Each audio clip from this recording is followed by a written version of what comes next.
오늘 같이 보실 하나님 말씀은 이제 두 군데인데 이제 고린도전서 12장 4절 7절만 우리 대표해서 읽도록 하겠습니다. 고린도전서 12장 4절로 7절입니다. 가능하신 분들은 다 같이 자리에서 일어나셔서 하나님 말씀 우리 다 같이 한 목소리로 읽도록 하겠습니다. 같이 읽습니다. 은사는 여러 가지나 성령 같고 직분은 여러 가지나 주는 같으며 또 사역은 여러 가지나 모든 것을 모든 사람 가운데서 주는 하나님은 같으니 각 사람에게 성령을 나타내심은 유익하게 하려 하심이라. 아멘. 자리 앉으시기 바랍니다. 우리가 이번 시즌 팀이 bearing fruit, 열매 맺음, 삶으로 증명되는 성령의 9가지 열매라는 우리 주제로 같이 나누려고 합니다. 그런데 여러분, 그런 열매 맺는 삶의 변화를 정말 기대하고 오셨나요? 네. 말씀 그만 전해야 될 것 같은데. 네, 그래요. 감사합니다. 믿음이 훌륭하신 분들이 있으면 제가 너무 당황을 해서. 이런 분들이 있으면 사실은 설교자가 사실 더 필요 없거든요. 알아서들 다 잘하기 때문에, 그죠? 그러나 우리가 한번 그 믿음조차도 한번 생각해보고 다시 한번 더 단단해지는 그런 시간들이 됐으면 좋겠는데, 솔직히 관심이 없을 수도 있다라고 저는 생각합니다. 보통은 어떤 기도 응답이나 은사 받는 것이나 특별한 체험을 받는 것이나 복받은 어떤 간증을 듣거나 내가 그런 복을 받았으면 좋겠는 그런 부분들을 더 기대하게 됩니다. 특별한 은사에 대해서 관심이 더 있으신 분들도 이 자리에도 있으실 거라고 생각을 해요. 그렇다면 질문을 좀 바꿔볼까요? 여러분들은 어떤 은사를 갖고 싶으세요? 갖고 싶은 어떤 그 은사를 위해서 간절한 마음으로 여러분 사모하시면 하나님께서 반드시 성령의 은사를 주실 줄로 저는 믿습니다. 어떤 의미에서는요, 은사 받는 것은 참 쉽다고 저는 믿습니다. 왜냐하면 그 은사를 사모하는 간절한 그 모습 속에 그 뜻이 하나님의 나라와 의를 구하는 사모함이라면 하나님께서 안 주실 이유가 없다라고 저는 생각합니다. 그러나 제 생각엔 대부분 이 역시도 성령의 은사 역시도 받을 생각이 없을 수 있다라고 생각을 해요. 여러분들이 간절히 사모하는 것은 또 뭘까라는 생각을 한번 다시 해보려고 합니다. 대표적으로 병 낫기를 위해서 간절히 사모할 수가 있고요. 또 어떤 사업의 성공이나 직장에서의 어떤 승진이나 또 제가 알기로는 우리 여성 가운데 여성 예배에 참여하는 분들 중에 시니어들 12학년 부모님들 엄마들이 좀 있으시죠? 우리 아들 우리 딸이 좋은 대학에 가기를 대학 입시를 위해서 여러분 간절히 사모하고 계실 거예요. 뭐 우리네 삶에 간절한 기도 제목들이죠, 그죠? 그런데 정말 간절히 그것을 기도하고 있느냐라고 또 생각을 했을 때 한번 또 생각을 해보면 그냥 밑도 끝도 없이 하나님께서 다 들어주실 거야, 하나님 화이팅 하고선 그냥 가만히 그냥 하나님이 응답해 주실 것을 기대하고 있을 수 있어요. 완벽한 해피엔딩을 기대하고 있어요. 정말 어마어마한 믿음을 가지신 분이죠. 말 한마디만 해놓고서 하나님이 이대로 해주실 거라고 기대하는 그 모습들. 자, 그래서 기본적으로 여러분, 우리 모두를 사로잡고 있는 이 하나님과의 권태, 이것을 여러분은 이겨냅시다. 다시 돌아가면 여러분, 저 개인적으로는요, 설명하기에 따라서 성경에서 말하는 은사가 이 자리에 있는 우리 모두에게 다 있다라고 생각을 하는 사람인데요. 하나님께서는 성령을 우리에게 주시겠다고 약속을 하셨는데 성령의 은사를 너무 어렵게 생각하고 은사를 받아 사용하는 것을 포기하는 게 더 큰 성령에 대한 은사에 대한 하나님에 대한 오해일 수 있다라는 겁니다.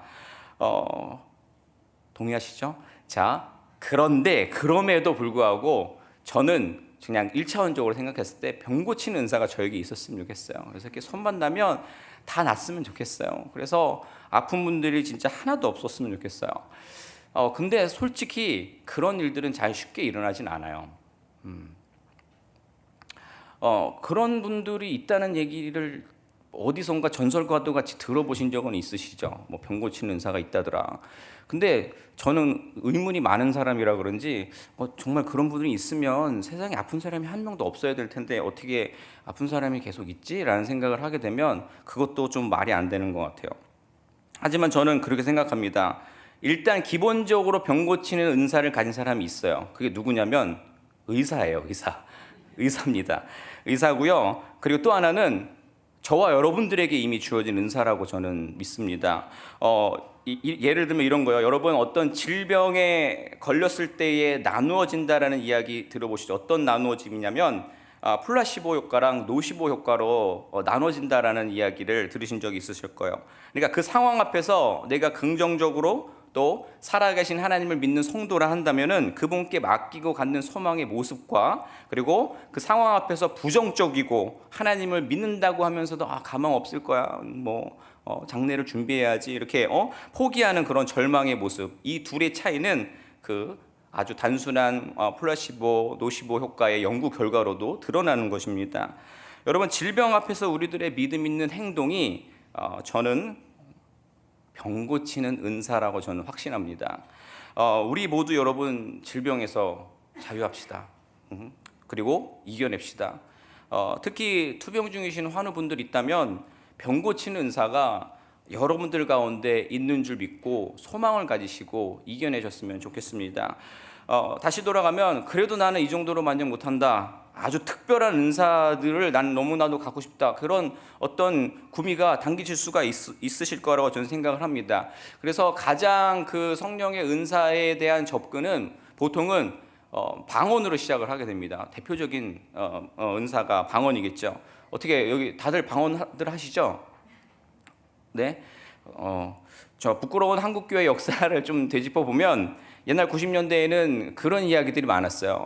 계도 받는 방언을 왜 못 받냐? 그러면서 믿음이 부족하다면서 방언 받는 훈련을 하는 그런 교회들도 있었어요. 저도 그 시절의 피해자 중에 한 명으로서 그 시절에 이제 중학교 2학년이었는데 그런 소리 너무 듣고 싶지 않은 거예요. 계도 받는 방언을 못 받는다고? 그래서 기도원에 가서 얼마나 열심히 기도를 했는지 몰라요. 미친 듯이 정말 기도를 해서 방언을 받았어요. 그런데 그때 저만이 아니라 그 중고등부였잖아요. 저 친한 형 누나들 다 받았어요. 근데 안타깝게도 뭐 여러분들은 그런지 않았지만 저는 시골 살아서 그런지 그 형 누나들이 다 방언 받았는데 지금 교회를 안 다녀요. 무슨 얘기겠지? 제가 그런데 그 후에 이제 하나님께서 이제 어떻게 이제 신학교로 몰아가셔가지고 이제 공부하면서 이 성령의 은사에 대해서 더 깊이 이해하기 시작을 했습니다. 그래서 그 부분들을 같이 나누면서 우리는 은사를 오해하고 있다라는 이 질문들을 풀어가려고 합니다. 방언에 대한 가장 합리적인 성경적인 근거는 다른 언어로 말하는 겁니다. 지난주에 담임 목사님도 얘기를 하셨는데 오순절 성령이 강림에서 처음 나타난 방언의 은사는 실제 사용되는 다른 지역의 언어의 형태였음이 분명합니다. 물론 이것을 이제 고린도전서로 가면 그쵸? 바울의 설명을 통해서 사람의 방언과 천사의 말이라고 하였고 사람에게 하는 말이 아니라 하나님께 하는 말로 알아듣는 자가 없다라고 하였기 때문에 단지 이제 다른 지역의 그러니까 외국어만을 방언이라고 말할 수 없는 것도 사실입니다. 그래서 이런 예외적인 말씀들까지 포함을 해서 이 방언이라는 것에 대한 정의를 오픈을 해보면 이 두 가지의 형태라고 우리가 볼 수가 있는 거죠. 사도 바울 역시도 이 방언에 대해 권장하면서 자기도 알아듣지 못하는 방언 기도는 야만이라고 말합니다. 그래서 다 방언의 은사가 아닐 수도 있다라고 이야기를 합니다. 이것을 이제 킹 제임스 번역본에도 야만인, 바바리안이라고 단어가 선택이 되어 있어요. 물론 이 번역이 우리가 요즘 쓰고 있는 개역 개정이나 쉬운 성경이나 NIV에는 순화해서 이제 그들에게 외국인이 된다라고 이제 번역이 되어 있어요. 어쨌든 고린도 교회에서 이 방언에 대해서 너무 지나치게 높은 가치를 두어서 이 방언의 은사가 성령의 임하심에 대한 아주 특별한 증거라고 생각을 합니다. 고린도 교회 성도들은 이렇게 예를 들면 우리처럼 이렇게 모여 있을 때 서로 뭐 잘 지냈어 이게 아니라 계속 방언으로 서로 막 무아지경 상태에서 방언으로만 이야기를 했는 모습들이 너무 만연했어요. 그래서 사도 바울은 교회 밖에 불신자들, 오늘 여기도 제가 모르는 얼굴이 있더라고요. 우리 교인이 아니신데도 나오신 분들이 있어요. 이런 가운데 불신자들에게 쓸데없이 비난받는 것을 두려워해서 교회 성도들이나 불신자들에게 덕이 되고 모범이 될 수 있도록 방언을 지혜롭게 사용해라 라고 권면을 합니다. 특히 처음 예수 믿는 분들은 그 확신을 갖기 위해서 방언을 강구하게 됩니다. 그래서 방언을 하면 그 확신을 얻게 돼요. 위안을 받습니다. 구원에 대한 어떤 믿음에 대한 표징을 느끼게 되어 있습니다. 그런 면에서는 매우 효과적인 표징이고 하나님께 주신 은사가 방언임에 틀림이 없어요. 저 역시도 물론 동기는 잘못되었었지만 그런 경험을 했었고요. 정말 하늘에서부터 하나님께서 나를 만져주시는 그 느낌을 받을 수가 있게 되거든요. 확실한 것은 하나가 있어요. 은사니까 당연히 성령의 능력이 나타납니다. 방언의 은사를 받은 사람들은 예수 믿는 일을 힘들어하지 않습니다. 뭐 기도 생활이나 뭐 헌금 생활이나 봉사 생활 등등 성령을 받지 않고 감당하려면 피하고 싶고 도망가고 싶고 다 십자가 지는 것처럼 힘들고 어려운 모습일 수 있는데 그런 일들을 그냥 어려움 없이 감당할 수 있게 됩니다. 이런 선순환이 없다면 글쎄요, 그 열심히 하고 있는 방언이 은사로 받은 방언이 아닐 수도 있어요. 정말 늘 두려워하고 늘 확신 없고 십자가를 지고 가는 것이 늘 부담되고 그렇다 한다면 다시 한번 좀 생각을 해봐야 된다고 저는 생각합니다. 더불어서 신앙생활을 오래 하고 성경의 바른 원리를 깨달으면 은사 자체가 구원의 표징일 수 없음을 깨닫고 도리어 구원의 표징은 예수님께서 우리를 사랑한 그 사랑임을 알게 될 것이고 그것을 하나님 사랑과 이웃 사랑으로 드러내면서 살아갈 수 있게 된다는 겁니다. 그래서 방언에 대해서 이렇게 살펴보면서 제가 그런 생각을 가졌어요. 정말 쓸데없는 생각일 수도 있는데 어떤 각도에서 보면 굳이 필요하지 않는 부분, 필요 없는 은사일 수도 있는데 오히려 성경에서 은사들에 대한 설명들을 이렇게 보면 가르치는 은사나 예언의 은사가 분명히 더 가치 있는 은사인 것처럼 우리가 알 수 있게 되는데 왜 이렇게 오순절 성령 체험의 핵심에 중심에 방언이라는 게 서 있을까라는 생각이에요. 그런 생각을 해보신 적 없으시군요. 그래요. 저는 해봤어요. 그렇지 않나요, 여러분? 자, 제가 자꾸 이제 끌고 가는 거예요, 저한테로. 저랑 같은 생각 하시라게. 자, 만약에 여러분 그 오순절 사건에서 성령 충만한 이들이 다른 은사가 주어졌다면 이렇게 논쟁거리와 문제거리가 없었을 텐데 라는 거죠. 뭐 예를 들면 이런 거예요. 성령 충만받은 이들이 열심히 사이좋게 기도하기 시작했다. 뭐 큰 소리로 찬양을 하기 시작했다. 뭐 조금 이제 전문 용어로 맞은 성격이 좀 온유해지고 유해졌다. 예전보다 얼굴이 더 예뻐졌다. 뭐 이렇게 이야기하거나 자기만 말하던 사람이 다른 사람들의 이야기를 들어주기 시작했다. 뭐 이런 식으로 했으면 훨씬 더 나았을 수도 있지 않았을까라는 거예요. 그래서 제가 성령 충만, 성령 세례에 관한 서적을 살펴보았어요. 저는 이제 감리교 목사이지만 새누리교회 와서 침례를 받았습니다. 그래서 침례 세례라는 단어를 그냥 이렇게 자유롭게 사용해도 괜찮은 사람이에요. 네, 오순절 사건에 대한 다양한 견해들을 한번 이제 여러 책들을 통해서 제가 살펴봤는데 그런 보면서 하나님께서 큰 깨달음을 주시더라고요. 일단은 전제는 이겁니다. 사도행전의 근거가 예수님의 명령, 그것을 이제 신학용어로는 대위임 명령이라고 하는데 이 사실은 예수님을 그리스도로 고백하는 이라면 누구라도 부인할 수 없는 귀한 말씀이라고 생각합니다. 마태복음 28장 19절로 20절 말씀인데, 그러므로 너희는 가서 모든 민족을 제자로 삼아 아버지와 아들과 성령의 이름으로 세례를 베풀고 내가 너희에게 분부한 모든 것을 가르쳐 지키게 하라. 볼지어다 내가 세상 끝날까지 너희와 항상 함께 있으리라. 아멘. 자, 여러분, 저는 이 방언의 의무점을 여기서 풀어야 한다라고 믿습니다. 이 대위임 명령은 모든 민족을 제자로 삼는 겁니다. 이것이 주님께서 승천하시기 전에 모든 성도들에게 허락하신 말씀이에요. 그렇다 한다면 각기 다른 언어를 말했다라는 것이나 천사의 말로 하나님과 1대1로 대화를 위한 은사로 받았다 한다거나 다 이것을 그 어떤 부분으로 제한시키는 것은 문제가 있다라는 이야기입니다. 그것은 우리 하나님의 일하심, 그 계획하심을 너무 우리의 인간의 생각으로 제한하고 있다라고 저는 생각합니다.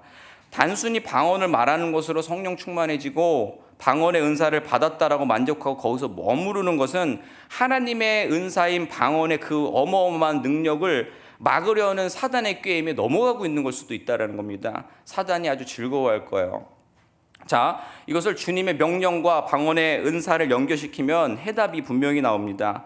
여러분 보세요. 다른 언어를 말했다. 이것은 그들의 언어로 알아가고 가르치라는 뜻입니다. 모든 민족을 제자로 삼아라 라는 메시지를 표징으로 알려주신 거라고 확신합니다. 그들의 언어가 뭐가 있죠? 자, 바로 외국어죠. 영어, 일본어, 그래요. 이런 외국어를 이야기를 합니다. 말 그대로 다른 나라의 언어를 배워서 그들에게 복음을 전파하라는 메시지라는 거예요.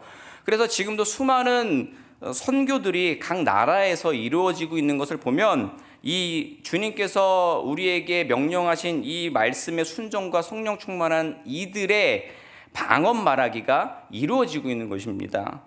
또 두 번째는요, 우리들 간의 대화입니다. 대화. 인생의 연수가 여러분 쌓여갈수록 특히 삶과 신앙의 공동체 안에서 같은 나라, 같은 언어를 말한다고 해도 오해가 생기고 다툼이 생기고 편이 생깁니다. 그렇죠? 더 확 와닿을 수 있는 이야기를 해볼까요? 같은 말을 하고 같은 많은 주식을 먹는 남편과 자녀들과 여러분 대화가 참 잘 되던가요? 네, 대답은 안 하시고 이상하게 잘 안 되죠. 이상하죠? 분명히 같은 나라 언어를 말하는데 이게 대화가 안 되고 소통이 안 된다라는 게 너무 놀랍지 않나요? 그런 겁니다. 또 여러분, 우리가 하나님 나라의 모델이라고 생각하는 교회도 마찬가지죠. 어떤 면에서는 교회가 더할 수도 있어요. 왜냐하면 우리가 사는 세상은 언제나 공중고생 잡은 사단마귀가 온전한 하나님 나라가 되지 못하게 분열하게 하고 싸우게 하잖아요. 그러니 세상을 변화시키는 베이스 캠프가 되는 교회인데 사단이 가장 노리고 있는 그런 곳이 되겠죠. 왜냐하면 교회가 교회로서의 역할을 잘 감당하면 사단들이 설 곳이 없어지게 되잖아요. 그래서 교회를 건강하지 못하게 언제나 사단은 회방합니다. 제가요, 속상하게도 역사적으로 한 20년째 싸우고 있는 교회에 뭣도 모르고 갔다가 2년 정도 목회를 한 적이 있는데 그때 너무 힘들어가지고요, 일주일에 한두 번은 편도 결석이 이렇게 나오고, 그게 피를 동반한 결석이 보통 한 손톱만한 거 이런 게 이렇게 나오고 우울증 증세까지 힘들 정도로 되게 힘들었어요. 그래서 그 교회를 사임하고 요양이라니까 너무 나이 들어 보이는데 사임하려고 쉬려고 했는데 하나님께서 새누리교회로 저를 이렇게 보내주셨어요. 참 감사한 일이죠. 감사합니다. 제가 여기 있는 게 괜찮죠? 부담되시고 뭐 왜 저기 있어? 뭐 이런 건 없으시죠? 정말 감사하게도 새누리교회에서 사역한 이후에 편도 결석이 나오지 않았어요. 남의 일이라고 별로 좋아하지 않으시네요. 나오지 않았어요. 그리고 작년에 한국 가서 건강검진을 한 3년 반 만에 했는데 거기에 이제 우울증 증세도 있잖아요. 우울증 증세가 거의 제로로 나오더라고요. 좀 뭐 할렐루야, 그죠? 그래서 유일하게 공감해 주셨네요. 남의 일이라 진짜 다들 그래요. 그래요. 자, 저에게 피를 토하게 했던, 싸움이 끊이지 않았던 그 교회에서요, 가만히 이파 저파 쪽파 뭐 이야기들을 들어보면 소통이 전혀 되지 않고 서로를 이해하려고 하는 모습을 볼 수가 없어요. 신뢰하지 않고 자기가 경험한 게 전부인 양 이야기하고 주장하고 상대방의 경험과 어떤 배경들은 이해하고 싶지도 듣고 싶지도 않은 그런 모습이었어요. 자, 안타까운 교회죠. 그런데 여기 여러분 우리가 적용해 보자라는 거예요. 그들의 언어를 알아가고 가르치라. 제자 삼아라. 여러분 어떤 것 같으세요? 우리는 같은 언어를 사용하지만 살아온 문화와 환경과 말투, 성격, 이해력의 차이가 있습니다. 그래서 같은 말을 사용해도 언어의 장벽에 부딪히게 되어 있는 겁니다. 그러면 보통은 그대로 그것을 둡니다. 포기하거나 상대를 안 합니다. 그냥 맞는 사람끼리, 좀 통하는 사람끼리, 좀 대화가 되는 사람끼리, 이해되는 사람끼리, 성격이 맞는 사람들끼리 사귀게 됩니다.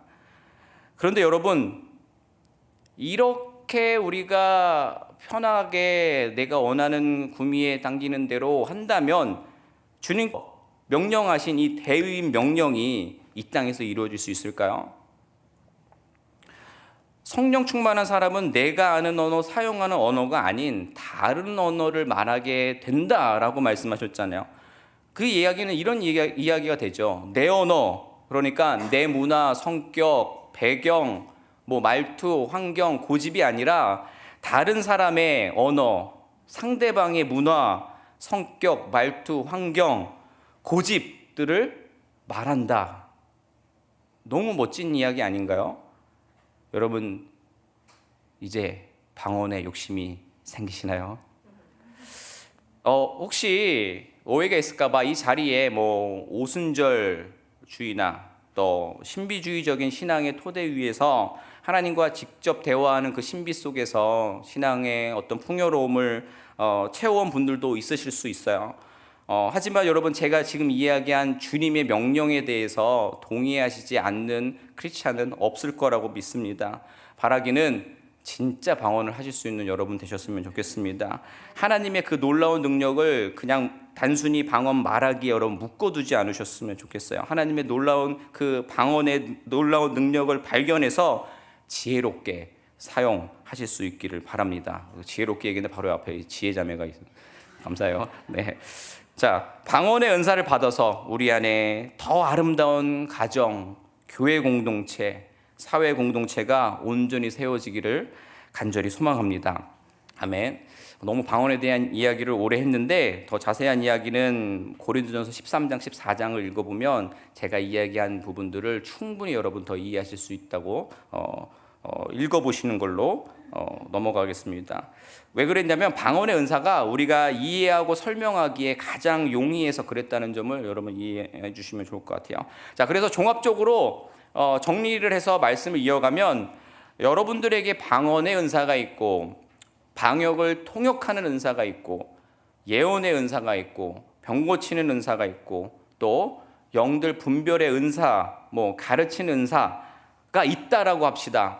또 제가 이해한 범주 안에서 여러분들 모두 가운데 있어요. 근데 어떤 아주 특별한 그런 정말 임팩트 있는 은사가 있다라고 해요. 그런데 여러분, 남편과 자녀들과 대화와 소통이 어렵고 가정의 미래를 정말 긍정적으로 소망하기 어렵고 늘 맨날 염려하고 은사 갖고 있으면서도 늘 염려하고 그러고 있다면 또 여러분 그런 은사 속에 늘 나는 어떤 만족을 하는데 내가 이렇게 어디 교회 공동체로 다 걸어가면 마치 홍해가 갈라듯이 사람들이 쫙 갈라지고 나를 피한다면 여러분 무슨 은사가 있는 것이며 가르치는 은사가 있는데 늘상 가르치려고만 하고 삶으로 보여주지 못해서 듣는 사람이 늘 괴로워하고 속으로 너나 잘하세요라고 여러분 하고 있다면 여러분 포위맨들도 있으시죠? 삶으로 보여주시기 바랍니다. 저 역시도 마찬가지고.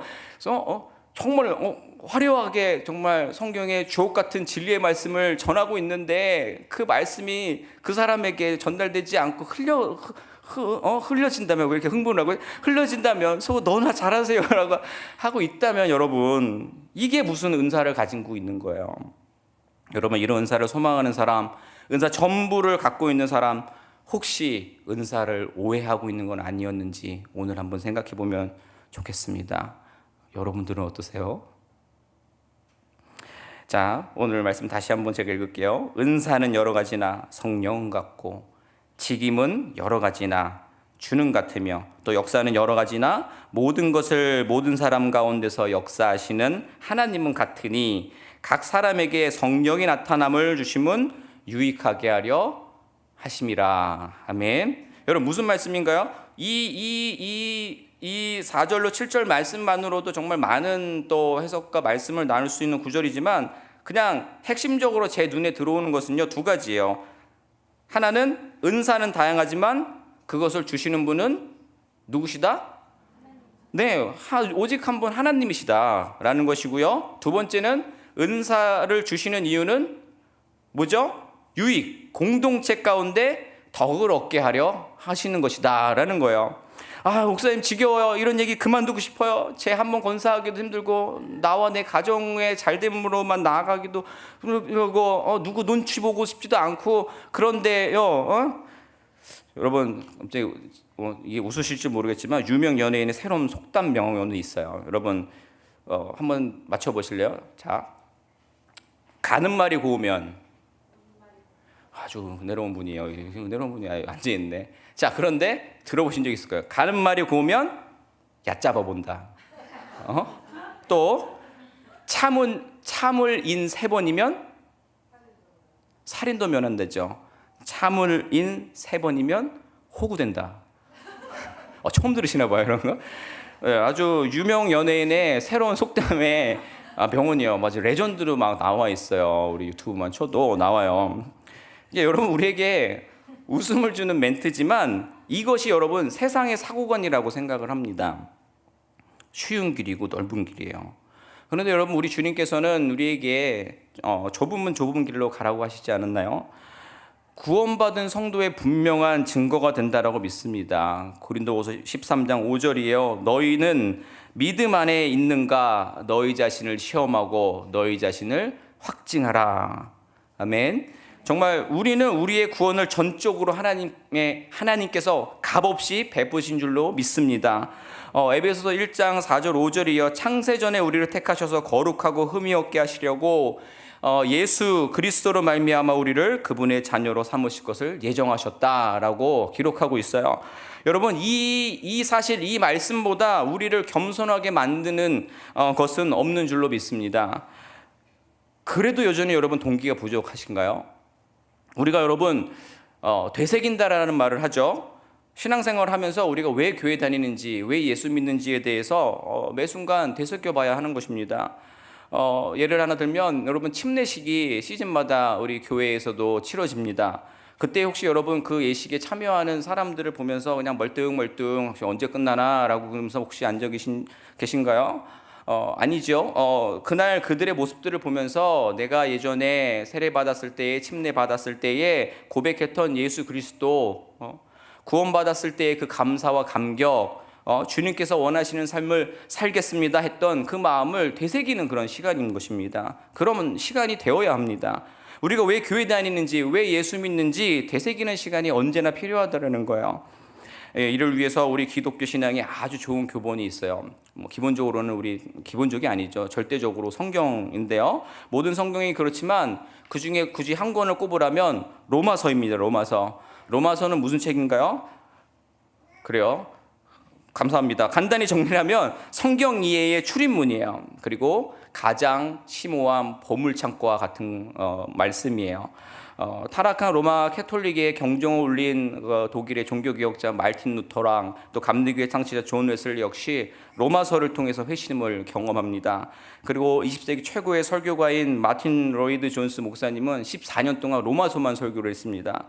왜냐하면 로마서는 기독교 신앙의 핵심이자 전부인 복음에 대해서 분명하게 설명해 주고 있기 때문입니다. 그래서 로마서는 어떠한 토픽으로 우리에게 가르침을 주는지 제가 적어왔어요.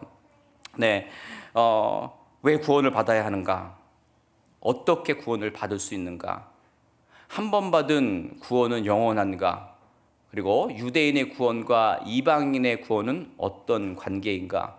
그리고 구원받은 사람은 어떻게 살아야 하는가라는 것을 통해서 로마서가 마무리가 됩니다.